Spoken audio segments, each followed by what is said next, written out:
how do you know when you're having a hot flash? You will know. I walk around with a little portable fan. Like, I bring that fan to the club, I bring that fan to restaurants, I bring that fan to my kids' hockey games, I bring that fan everywhere. I'm Nadine Araxi. Samantha Mopatihuin. Lila DeCiantis. Rose Finley. Amanda Vandenbroek. Tracy Moore. I am 49 years old. I am 53 years old. I'm 48 years old. I am 50 years old, freshly 50. And I am 74 years old. The stage of menopause, I've already passed it 12 years. I'm 35 and I first really started experiencing perimenopausal symptoms just earlier this year. My first symptom was a hot flash, and I knew right away. I was like, this is a hot flash. It literally lasts for like a minute or two, but it feels like it's a lifetime. It's a heat like no other. It's not like laying down under the sun at a beach. It's like it's inside. I started to wake up in the middle of the night completely drenched. Then it started like hot flash in the back of an Uber, a hot flash on the TTC. Weight gain. And I'm a personal trainer. So the fact that the one thing I feel like I always had control over, I didn't have control over. And I was like, what the? Suddenly I'm buying pants in a bigger size, you know, I'm like, okay, I accept it, like this is me now. And then a month later, I'm like, oh, these are my snug pants now? Like, how did that happen? It was the disappearance of my waistline. That was the first thing, and I just thought, whatever. I lean into changes with my body pretty easily. It's life, and our bodies evolve. But then that was followed by hot flashes, like with the quickness. You know, they have like these standard 30 symptoms, but I honestly believe there's probably hundreds of symptoms. Itchy ears.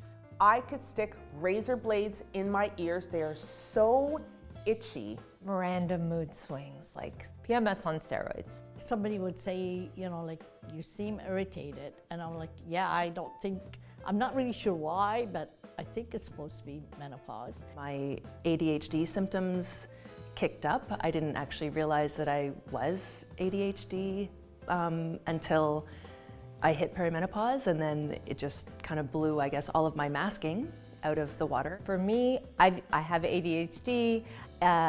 This is a common thing. A lot of women get diagnosed with ADHD at this stage of life because their coping mechanisms are out the door. Yeah, and then along with the perimenopause came actually a really big increase in my libido. The women I know, they're also really horny at this age.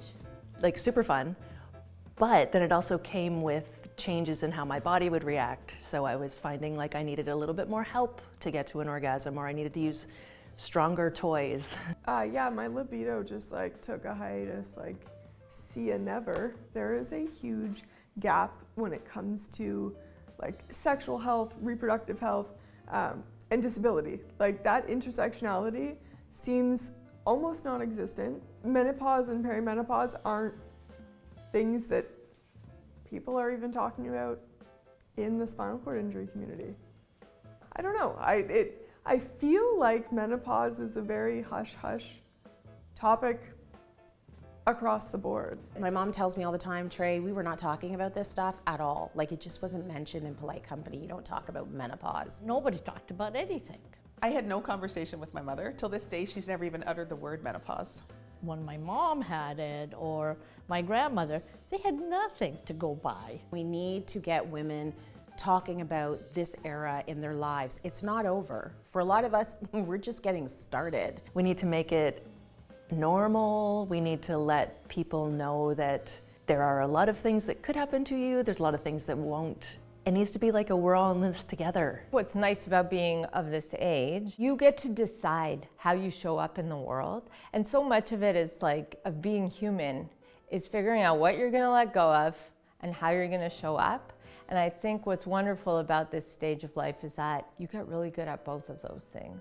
I keep joking that my have dwindled with my fertility. I don't know if it is an age thing or a perimenopause thing, but I have never felt this confident in my life. Like, maybe the reason why we're going through this phase at this point in our life is because we can actually weather it. And so when we get here this time in life, let's embrace that.